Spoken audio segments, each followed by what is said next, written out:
Muy buenos días. Nuevamente, muchas gracias a la Asociación Mexicana de Impartidores de Justicia y a la Suprema Corte de Justicia de la Nación por esta gentil invitación a participar en este prestigioso curso de control de convencionalidad. Estamos en una de las últimas unidades que durante casi todo un año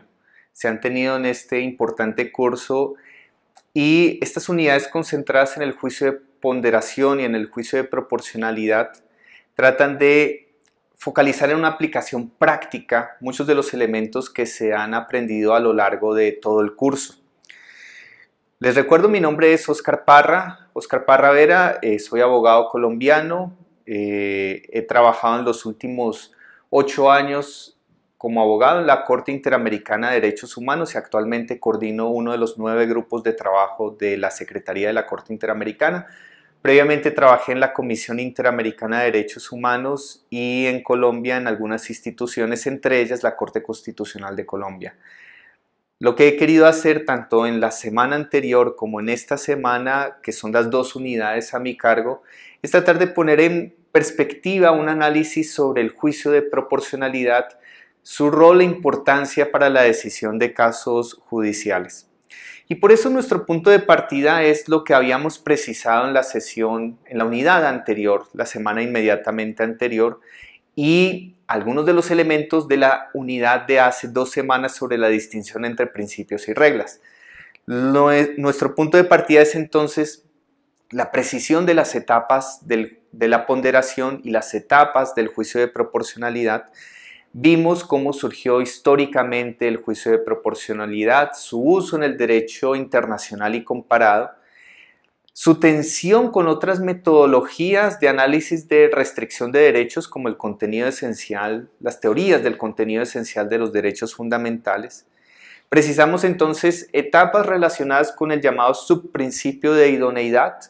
respecto a la determinación de hasta qué punto la medida que restringe cumple una finalidad legítima de acuerdo a la Convención y a la Constitución, y además es idónea o está en capacidad de lograr el resultado que busca. Dimos algunos ejemplos en la materia. Analizamos también el subprincipio de necesidad, la evaluación sobre si existen o no medidas alternativas menos lesivas para alcanzar el fin que se busca con la medida que restringe. Vimos también el subprincipio relacionado con el análisis de estricta proporcionalidad, o también conocido como juicio de ponderación en el marco del principio de proporcionalidad, y vimos cómo la estricta proporcionalidad se relaciona con un balanceo entre los principios en conflicto, de tal forma que se analiza hasta qué punto la medida permite la realización hasta el máximo posible de algunos de los principios y la menor afectación de los principios en disputa, en conflicto.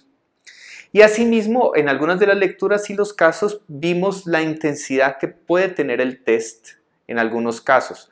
Un test leve en algunas materias donde solamente se analiza hasta qué punto es el solo análisis de idoneidad o de la posibilidad de cumplir con un fin convencionalmente legítimo, un test intermedio donde se involucran ya la necesidad de cumplir con una finalidad importante, y un test estricto donde entran el análisis del cumplimiento de finalidades imperiosas, necesidades estrictas y un balanceo muy riguroso de los principios en conflicto. Lo que vamos a hacer en esta semana es concentrar nuestra atención en cómo estos debates que se han dado en el derecho internacional y comparado se han proyectado en México. Por eso, los objetivos centrales es nuevamente trabajar con precedentes que utilizan el juicio de proporcionalidad, pero con particular atención a precedentes que lo han hecho en México. Nuestro punto de partida también es un balance del análisis desarrollado la semana anterior respecto a las críticas al principio de proporcionalidad. Particularmente el debate gira en torno a si realmente el principio de proporcionalidad ofrece un criterio racional para decidir este tipo de conflictos tan difíciles en una democracia. Pero también el objetivo de esta semana es valorar diversos enfoques sobre el uso judicial de los pasos del juicio de proporcionalidad, comparar la discusión que se ha venido dando en México con otros debates en algunos países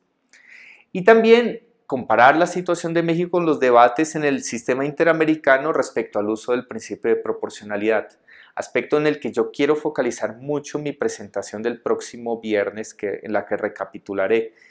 La metodología que vamos a desarrollar, vamos a iniciar el lunes con una lectura muy interesante del profesor Rodrigo Díez Gargari, que se denomina Principio de Proporcionalidad, Colisión de Principios y el nuevo discurso de la Suprema Corte. Esta es la primera lectura y este texto del profesor Díez Gargari es un texto muy interesante, al igual que los textos que ha desarrollado en México el profesor Rubén Sánchez Gil en torno al uso del principio de proporcionalidad en México. Este texto de Díez Gargari es un texto sintético pero muy profundo que presenta de manera clara la recepción del principio de proporcionalidad por parte de la Suprema Corte, fundamentalmente a partir de 2004. El autor va a analizar otros elementos de antecedentes, pero se concentra en 8 casos que él considera paradigmáticos de la recepción del principio de proporcionalidad en México. También este autor muestra el modo en que el principio ha permitido a la Corte elaborar un discurso para fortalecer su legitimidad y para aumentar su participación como un actor político protagónico. Y el profesor Díez Gargari finaliza con una evaluación de los aspectos positivos y negativos del principio de proporcionalidad. Entonces es un texto muy ilustrativo y muy focalizado a la discusión constitucional en México. El cuestionario que vamos a desarrollar en torno a esta lectura estará disponible a la brevedad en la plataforma y teniendo en cuenta que este lunes es un día inhábil, la resolución de ese cuestionario puede hacerse hasta el día miércoles en la mañana, hasta el día miércoles, y las respuestas las van a encontrar a partir del jueves en horas de la mañana. El martes en la mañana van a encontrar la lectura, vamos a trabajar en un cuestionario sobre la lectura número 2, que se concentra en una sentencia de la Suprema Corte de Justicia, particularmente de la ponencia del ministro Arturo Saldívar, y es un amparo directo en revisión donde se analiza una alegada inconstitucionalidad de la pena establecida para el secuestro exprés.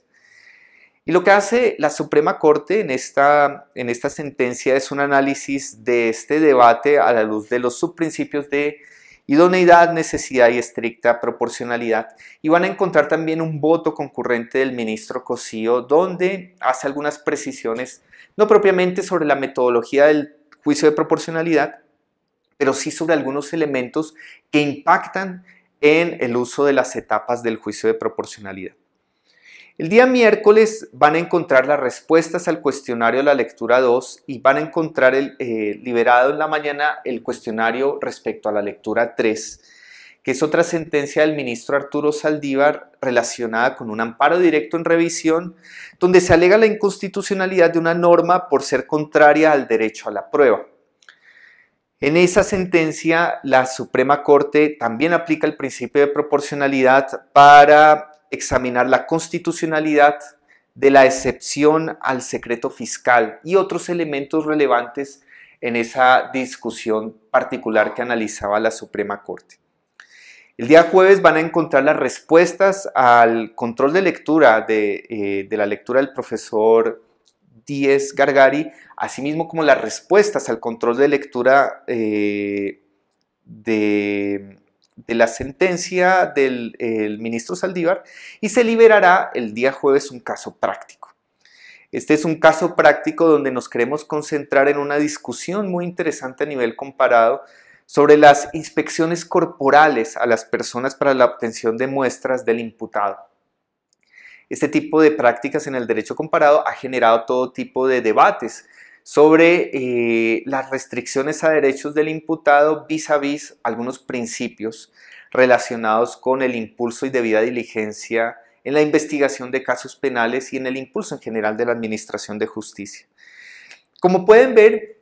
esta semana entonces nos va a permitir cerrar con un análisis más detallado sobre el uso del juicio de proporcionalidad en materia judicial, con particular énfasis en México. Espero entonces que cualquier inquietud o pregunta puedan formularla a través de la plataforma y estaré atento a contestar cualquier consulta adicional. Y pues bueno, a lo largo de la semana nos estaremos poniendo en contacto y el viernes cerraremos con una conferencia magistral en relación con los principales debates desarrollados en estas 2 semanas, pero con particular énfasis en esta última semana sobre el caso mexicano. Pero insisto, el miércoles yo quisiera hacer una retroalimentación global de las 2 semanas y quiero darle un particular rol al análisis de las etapas del juicio de proporcionalidad en la jurisprudencia de la Corte Interamericana, un tema que por cuestiones de tiempo no pudimos profundizar en la unidad anterior y que me parece importante enlazar en esta semana con lo que vamos a analizar en torno al caso mexicano. Entonces, nuevamente bienvenidos, muchas gracias por toda su atención y diligencia en estos días que han estado participando en estas últimas unidades y estaré atento a cualquier inquietud. Muchas gracias.